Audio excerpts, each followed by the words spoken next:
قرآن مجید اللہ تعالیٰ کی طرف سے نازل کردہ آخری الہامی کتاب ہے جو انسانیت کے لیے ہدایت، رحمت اور روشنی کا سرچشمہ ہے۔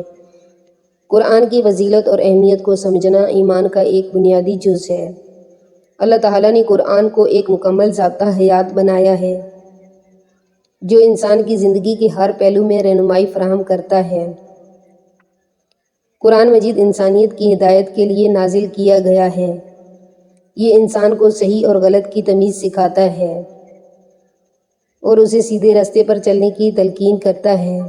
قرآن کی تلاوت کرنا ایک عظیم عبادت ہے اور ہر حرف پر نیکیوں کا انعام ملتا ہے۔ رسول پاک صلی اللہ علیہ وآلہ وسلم نے فرمایا، جو شخص قرآن کا ایک حرف پڑھتا ہے اسے اس کے بدلے ایک نیکی ملتی ہے اور ہر نیکی کا اجر 10 گنا بڑھایا جاتا ہے۔ قرآن کا حفظ کرنے والا شخص دنیا اور آخرت دونوں میں عزت اور مقام پاتا ہے۔